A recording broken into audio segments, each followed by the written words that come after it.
Eu queria que você abrisse a sua Bíblia, se você está com a Bíblia, em Atos, no capítulo 3, Atos 3, versículo 21. Livro de Atos,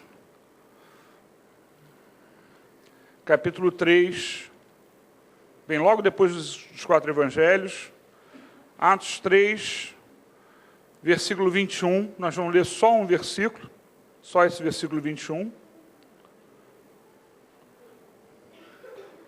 Alguém precisa que eu espere? Eu posso ler. Alguém quer que eu espere? Todos já pegaram?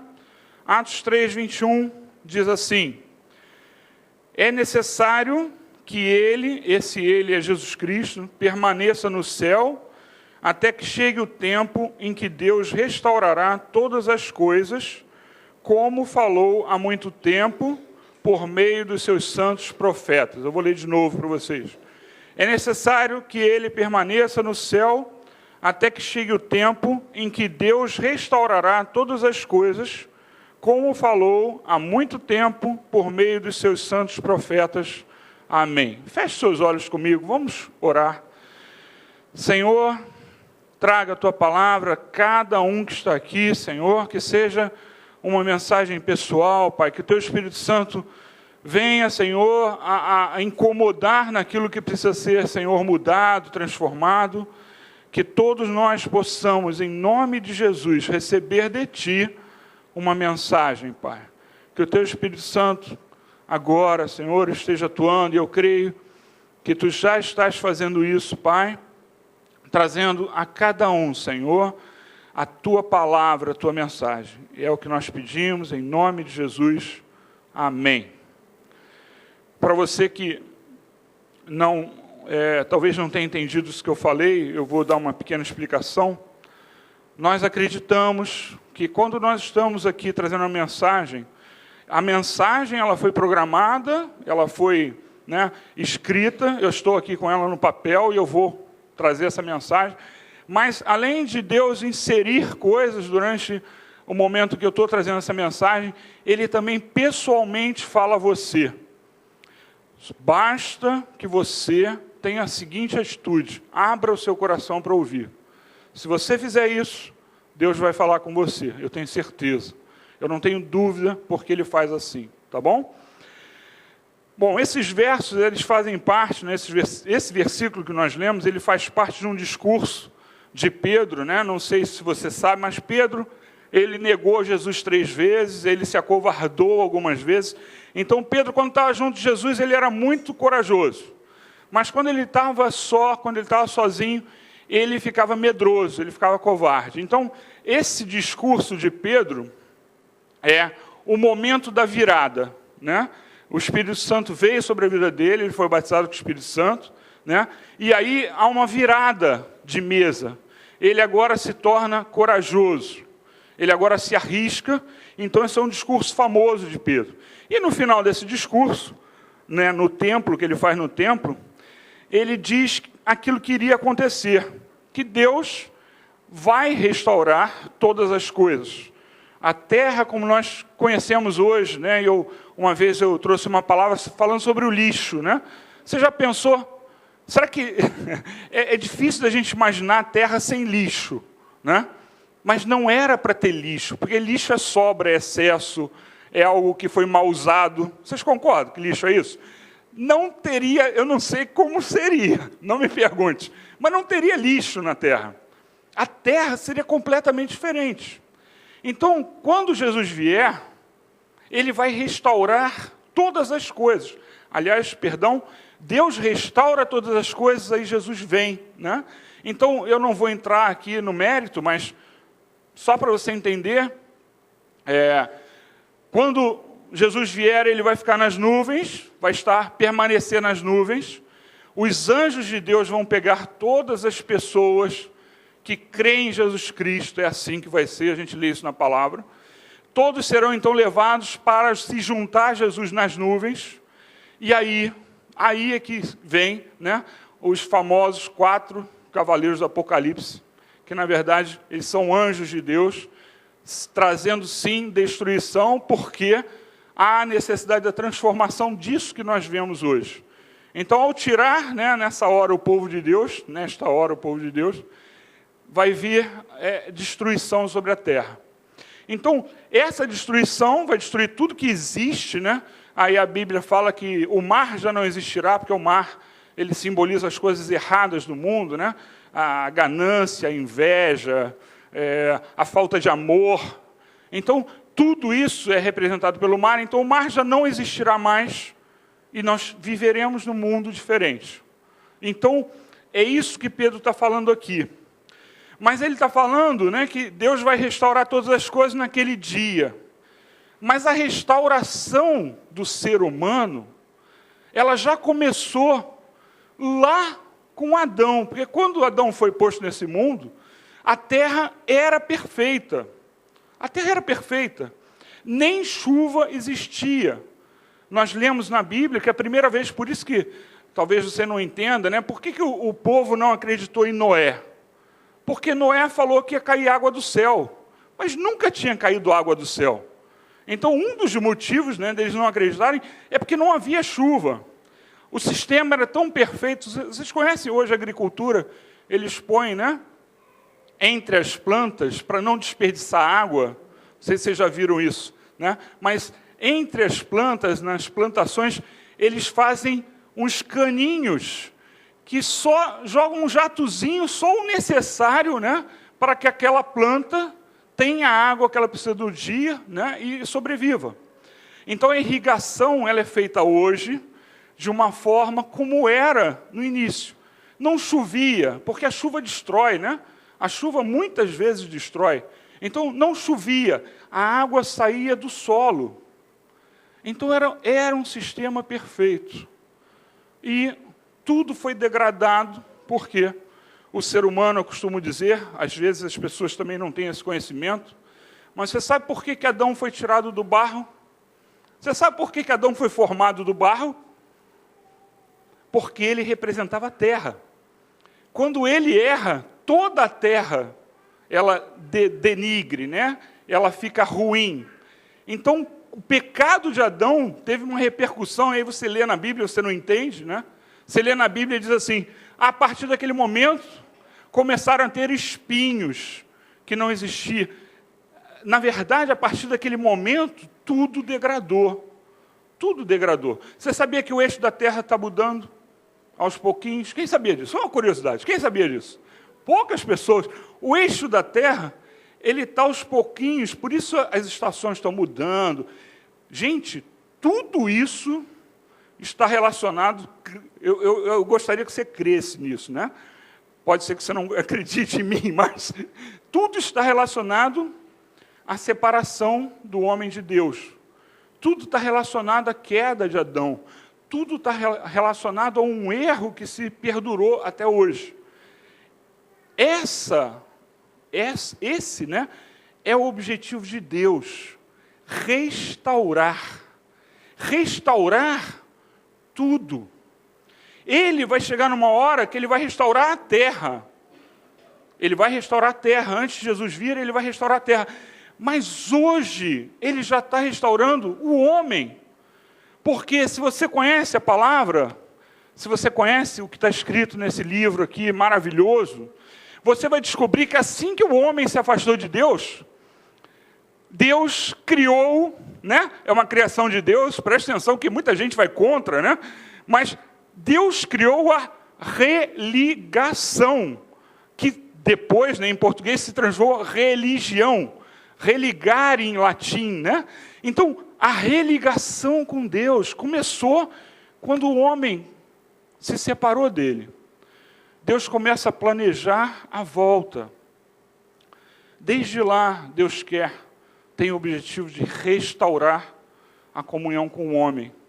Desde lá, Deus tem o objetivo de restaurar tudo que há, porque era tudo, seria tudo perfeito. E ficou imperfeito por causa da ação do homem, por causa do pecado. Ele foi, né, envolvido pela sua própria ganância, né, de poder. Até hoje é assim. Por que as pessoas não se chegam a Deus? Porque não tem tempo. Porque buscam seus próprios prazeres, porque buscam, né, trabalhar para poder ter coisas. E é por isso que o homem se afasta. Ele não pensa em Deus quando Deus, desde o início, está pensando no homem. Desde o início, Deus quer a restauração do homem. Ele quer religar o homem a Deus. Desde o início é isso que ele tem como objetivo. Mas a gente não pensa muitas vezes nisso. A gente vai vivendo uma vida paralela, né? Não, Deus está lá e eu estou aqui. Não, eu tenho que fazer isso, não posso deixar de fazer. E aí as pessoas vivem em paralelo. Quando o que Deus quer, você já parou para pensar que Deus, Ele é todo poderoso, que Ele tem um poder enorme, e que Ele, mesmo tendo esse poder enorme, Ele olha para nós. Eu costumo de vez em quando usar essa figura, né? Você já viu uma formiguinha? Eu estou falando daquelas formiguinhas que você, de casa, né? É chamado, eu não sei o nome que se dá, eu acho que é isso. Formiga de casa. É uma branquinha pequenininha que você quase não vê, né? Que normalmente está ali pela cozinha, né? E aí você vê aquela formiguinha. Olha, para Deus, nós somos ainda menos do que aquilo. Você comparar a nossa estrutura, né, a nosso tamanho, com aquela formiguinha pequenininha, ainda é pouco para o que Deus é em relação a nós. No entanto, Ele se importa conosco. Desde o início, Ele planejou essa restauração. Desde o início, Ele planejou ter a nós com Ele. Desde o início. Então, esse ser, né, Deus, que é maravilhoso e poderoso, desde o início Ele planejou estar de novo conosco. E aí, mandou seu Filho, Jesus, porque nós não conseguiríamos traçar esse caminho, e Jesus veio e virá uma segunda vez. Veio mostrar a opção. O que Jesus veio fazer foi dizer, olha, e Ele disse, né, para quem conhece o versículo, eu sou o caminho, a verdade e a vida, ninguém vem ao Pai senão por mim, senão por meio dele. E Ele veio mostrar o caminho. Agora o caminho está aí para todo mundo. Nós temos aqui escrito. Qual é o caminho? O caminho é da restauração, de nós nos submetermos, nós chegarmos a Deus e dizermos, né, Deus, eu sou errado, eu sou pecador, e é só isso que Ele quer. Eu me arrependo de ser assim, eu quero ser certo e não consigo, eu quero fazer o certo e eu não consigo, como Paulo falou, né, aquilo que eu quero fazer, eu não faço. Eu faço o que eu não quero. Então, nós temos uma tendência de fazer o errado.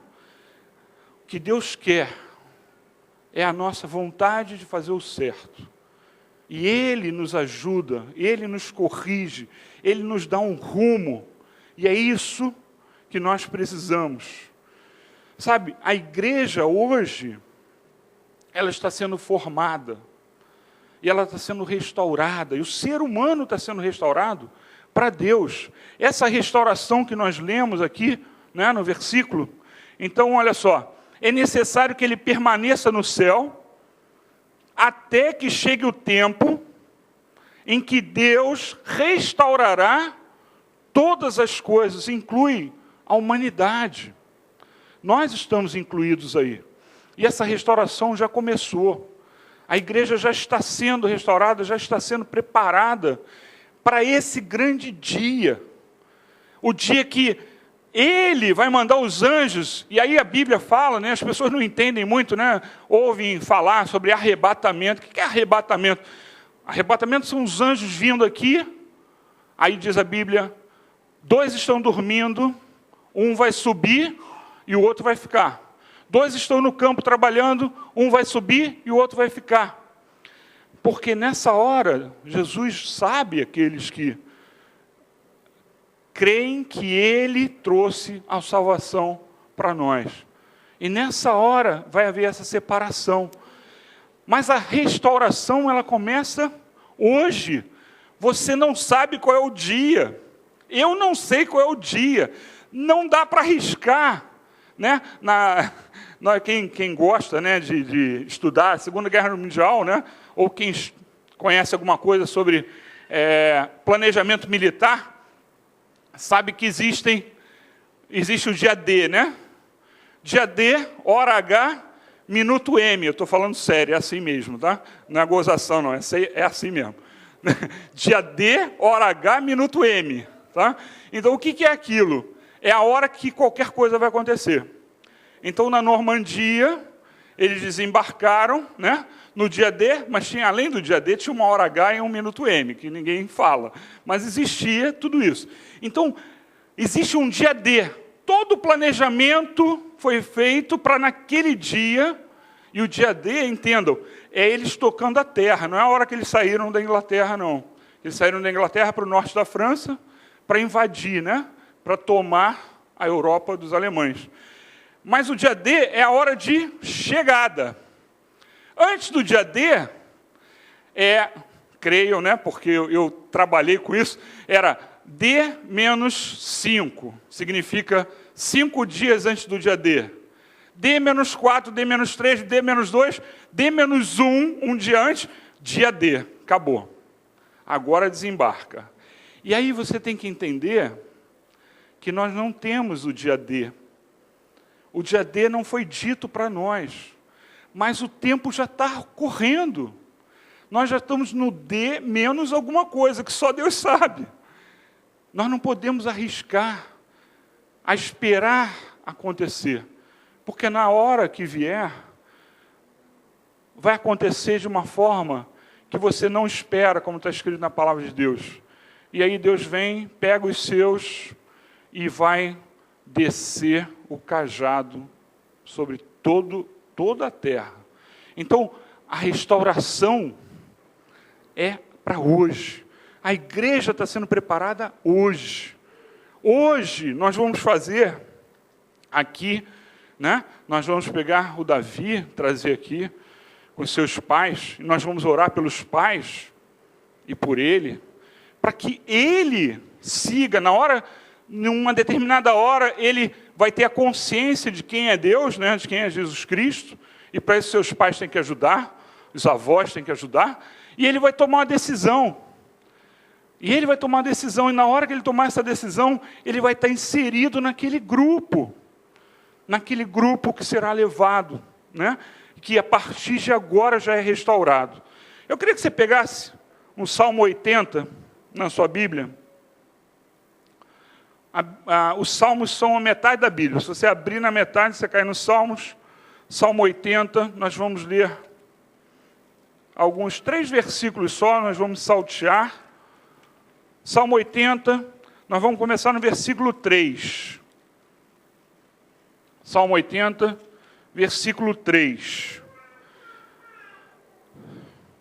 Aqui, né, o salmista, é assim que nós chamamos o escritor dos salmos, né? O salmista, ele está descrevendo, né, sobre o povo de Deus, e Deus falando ao povo, e o povo rebelde, e aí ele fala assim, no versículo 3, no versículo 2, um pouco antes, diz assim, desperta o teu povo e vem salvar-nos. Aí no versículo 3 ele diz assim, restaura-nos, ó Deus. Aí vamos lá para o versículo 7. Diz assim, de novo, restaura-nos, ó Deus dos exércitos. Aí nós vamos para o versículo 19, e diz de novo, restaura-nos, ó Senhor, Deus dos exércitos. Sabe, ele clama pela restauração. Você sabe por que as pessoas não saem correndo atrás de Deus? Você sabe por que as pessoas não chegam e dizem assim, Deus, eu quero ser salvo? Porque a maioria das pessoas não sabe o que vai acontecer. Não conhece essa realidade. Arriscam como se estivesse no cassino de Las Vegas, né? Como se estivesse no cassino de Las Vegas. Vai arriscando a vida dela, ao invés de, na primeira oportunidade, chegar para Deus e dizer, Deus, eu quero ser restaurado. Eu quero a minha vida transformada. Eu quero que tu venha sobre a minha vida e mude tudo. Eu quero tentar ser certo. Você nunca vai conseguir, porque nós temos dentro de nós uma tendência para o errado, por causa do pecado, né? Mas a luta, né, como Paulo diz, é do espírito contra a carne. Nós precisamos tentar acertar, mesmo que hoje você esteja todo errado. Todo errado. Você imagina o pior pecado que você possa ter, ou que alguém possa ter. Deus, Ele restaura. Sabe, eu sei que restauração, você sabe o que é uma restauração, não sabe? Você já ouviu falar em restauração de prédio histórico? Todo mundo já ouviu? As pessoas, quando viajam, ficam furiosas, né? Quando vão, por exemplo, para Ouro Preto, vão para algum lugar, aí chega lá, alguém está restaurando um prédio histórico que você queria tirar uma foto. Isso acontece demais, né? Então, deu uma tela verde tapando aquele monumento que você queria tirar uma foto. Mas aquilo é necessário. A restauração é necessária para que aquilo continue vivo. A restauração é isso, né? Dar algo. Olha para mim aqui. O Davi está atraindo todas as atenções, mas não, olha para mim aqui. A competição em glória. Então, mas a restauração é trazer a condição anterior para hoje. O que é a restauração do ser humano? É nós voltarmos a sermos como Adão e Eva eram antes de pecarem. Então, é isso, né?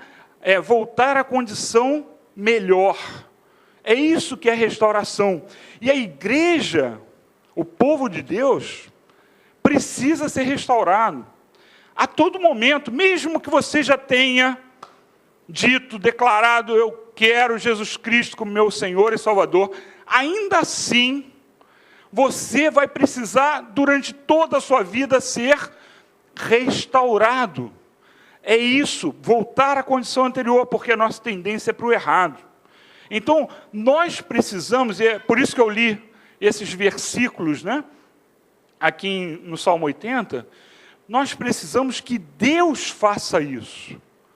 Deus tem que fazer isso, porque nós não conseguimos. Então, nós precisamos que Deus faça a restauração. Pode deixar ele falando, não tem problema não. Não se preocupe. Então, Deus precisa restaurar, mas nós temos que ter uma ação. Nós precisamos pedir a Ele, Deus nos restaura. Hoje é um dia para você fazer isso. E aí você pode pensar não só na sua vida, na sua salvação, mas nas coisas que você vive, seus relacionamentos, seu casamento. Você pode pensar em seu trabalho, ou você pode pensar num outro caminho que você quer mudar algo na sua vida. Pede a Deus e Deus faz. Deus faz. Ontem eu estava numa cerimônia de casamento, né? E aí eu peguei uma flor e fui falando dos problemas do casamento. Primeiro eu falei que a vantagem de um pastor ser casado é que ele passa pelas mesmas coisas, né, pelos que os casais que ele casa, né? Então, eu fui mostrando que essa era a vantagem. A desvantagem, eu falei que era minha esposa ouvir todos os meus conselhos e me cobrar depois, né? Minha esposa aqui, essa era a grande desvantagem. Mas a vantagem era você ter experiência, né? Então, aí eu fui tirando as pétalas com os problemas que acontecem no casamento. E aí ficou uma flor feia, né? A noiva estava quase chorando. Aí eu falei assim, não, calma, Viviane, né? Calma, Viviane. Aí eu trouxe uma outra flor inteira, porque Deus restaura. E uma coisa que a primeira frase, né, que nós usamos no casamento é, Deus é amor. Se você já me viu fazendo uma cerimônia de casamento, você vai ver sempre a mesma frase, iniciando. A noiva chega e fala assim, Deus é amor. E quem permanece no amor, permanece em Deus, e Deus nele. Isso está lá em 1 João, né? Capítulo 4, versículo 16. Eu não sou bom de decorar, porque ontem eu li isso, tá? Então, eu sei por causa disso. Mas, sabe, Deus, ele restaura o casamento. Eu tenho 26 anos de casado, eu já estou contando 26, é 25 e alguma coisa. 26 anos de casado. Eu até brinquei ontem, falei assim, a gente fica de vez em quando emburrado como criança no casamento, né? Fica fazendo emburrado, cara fechado, não sei o quê. Já passei por tudo isso, mas Deus restaura. Ele restaura o casamento, Ele restaura a sua profissão, Ele restaura os seus planos, a sua motivação. Deus restaura tudo. O que você precisa é fazer o início, se entregar para Ele, porque Ele tem poder para fazer tudo isso. Ele tem poder para restaurar a tudo e a todos. Então, a única coisa que nós precisamos é nos render a Ele, dizer, eu não consigo. E aí tem uma dificuldade do ser humano. Eu não sei se você sabe, mas o pecado original foi o orgulho, né? O homem queria ser, e foi oferecido isso a ele, como Deus, conhecedor do bem e do mal. Então, até hoje, o pecado do homem é o orgulho. Se você não for orgulhoso, você chegar e se render a Deus, Ele restaura. E restauração é o que Ele quer fazer. Alguém aqui é médico? Ninguém é médico? Ótimo. Você é que nem eu, então. O máximo que você consegue fazer é um curativo superficial com mertiolate. Ainda existe mertiolate? Nem sei se existe. É porque eu já não uso mais, então eu já não me corto tanto. Mas quem tem criança é que usa essas coisas mais, né? Mas, sabe, o máximo que a gente consegue, e você consegue, na restauração sua, entenda, é botar um mertiolate e um band-aid. Você não vai fundo. Quando tem que fazer uma restauração mais funda, você teve qualquer acidente no trabalho, cortou um pedaço, por exemplo, você perdeu um pedaço. Você não consegue cuidar daquilo. Você tem que pedir um profissional. Talvez tenha que fazer uma plástica. Então, nós até tentamos melhorar. E consegue, é um nível muito superficial. Mas a restauração profunda é você saber que eu sou egoísta. Eu não vou perguntar para você, não quero que você se acuse, mas você reconhece, eu sou egoísta. Você reconhece, eu sou ciumento. Você reconhece, eu sou pavio curto. Sabe, você reconhece isso e você até consegue dar uma controlada, mas a restauração profunda tem que ser feita por Deus. É Ele que vai lá, né? E a gente vai ler o versículo aqui. Ele que vai lá, né? Ele que tem condições de penetrar fundo e tirar e restaurar. Nós não conseguimos. E as pessoas continuam vivendo abaixo do que poderiam, porque não entendem isso. Abaixo do que Deus quer para nós, porque Ele quer nos restaurar. Imagina só, hoje são 6 bilhões de pessoas, é isso? Eu já estou desatualizado, mais ou menos isso, né? 6 bilhões de pessoas no mundo. Deus olha para 6 bilhões de pessoas erradas, cheios de coisas dentro ruins. E o que Ele quer é 6 bilhões de Adão e Eva. Vocês entenderam? Ele quer aquele ser que Ele criou. E Ele trabalha por isso. Ele quer isso. Basta que nós cheguemos para Ele e digamos assim, eu quero isso. Eu quero essa mudança, eu quero essa transformação. Então, sabe, é muito importante nós não sermos, nessa hora, orgulhosos. Olha, não vou pedir para você se identificar, né, se acusar, mas maridos e mulheres, você já falou para o seu marido alguma coisa, ou você já falou para a sua mulher alguma coisa, que sem dúvida, aquela pessoa tem de errado e não muda, que sem dúvida, né, ela não reconhece pelo mesmo motivo que nós não vamos a Deus para que Ele mude a gente, para que Ele restaure. O nome disso é orgulho. Orgulho. Por orgulho você se fecha. Eu não sou, não. Você não vai reconhecer. Se você reconhecer, você vai ter que mudar, né? Você está dando a cara a tapa, né? Para sua esposa, né? Para o seu marido. Então, é pelo mesmo motivo. O que separa o homem de Deus até hoje é o orgulho. O que separa os seres humanos, a maioria das vezes, é orgulho. Por não reconhecer que está errado, não reconhecer que o outro está certo. E o orgulho, ele nos separa. E separa a gente de Deus, nos separa de Deus. Então, sabe, nós temos que ir àquele que tem poder para mudar, para ir fundo, para fazer uma cirurgia plástica no nosso coração, né? Se for necessário, nas nossas emoções. Você foi criado debaixo de emoções.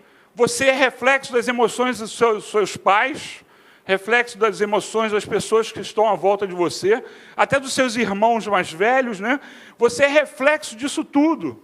E aí isso fica lá dentro. Como tirar isso? Você nem sabe que existe.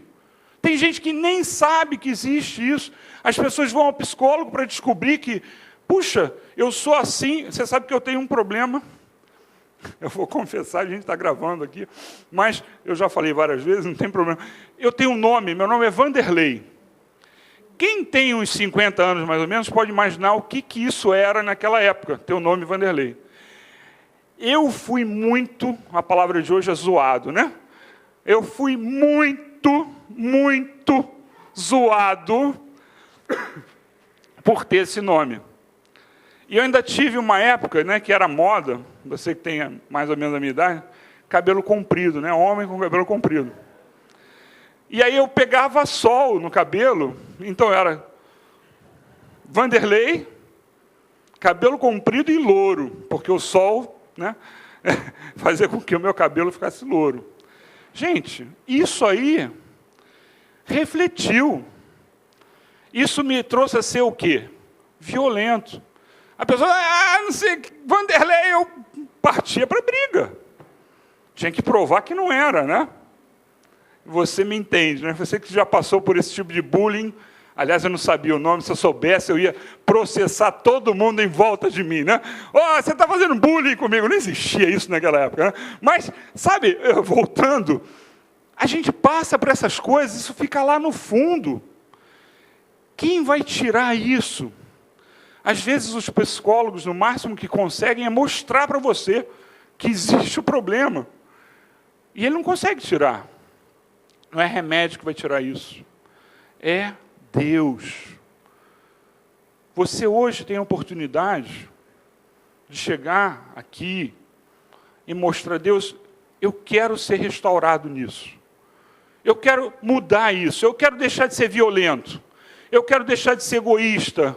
Eu quero deixar de ser ganancioso. Eu quero deixar de ser covarde. Porque as coisas que nós vivemos também nos faz ser covarde, como nós lemos aqui, né? Pedro, ele era um covarde antes. E Deus transformou. E ele ficou corajoso a ponto de falar no meio dos judeus, falar de Jesus. Mas ele foi transformado, como nós também podemos. E só para terminar, eu queria que você abrisse comigo em Hebreus, você que tem a Bíblia aí. Hebreus capítulo 4.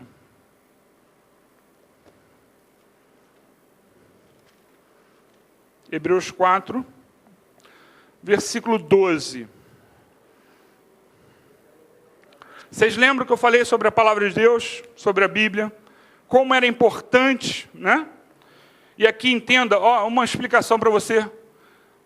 Jesus era chamado de quê? O Verbo, lembra disso?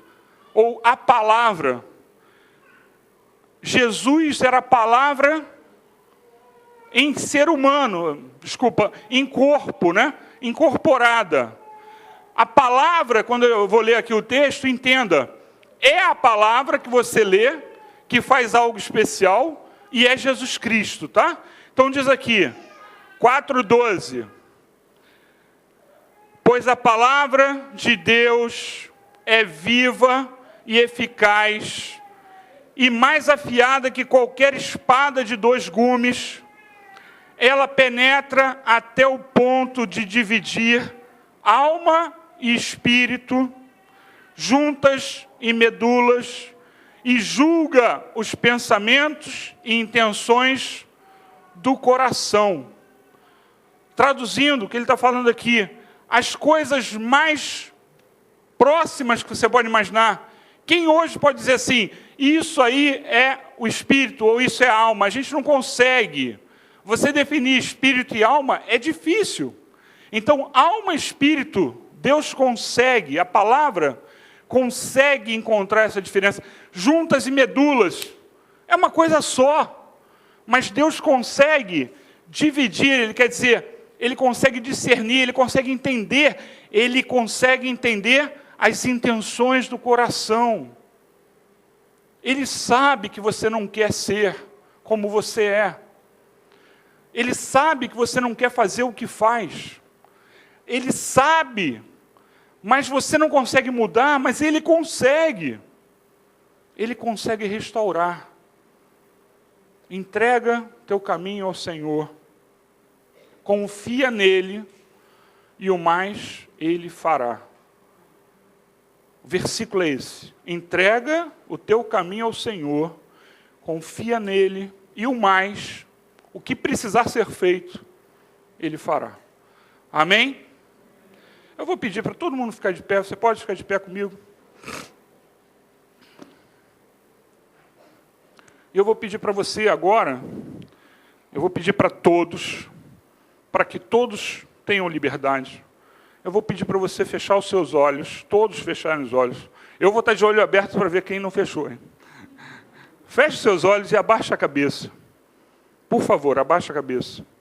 Para que quem quiser uma oração a respeito disso, sobre restauração, sobre mudança de comportamento, que você possa, vou pedir para todos fecharem os olhos, para que todos possam ter liberdade de levantar a sua mão, se for esse o seu caso. Então, vou perguntar agora para você. O Espírito Santo de Deus incomodou a sua vida. Ele fez você entender que você precisa mudar em algo, e você precisa de Deus para isso. Então, levanta a sua mão agora. Amém, amém, amém. Mais alguém? Amém, amém.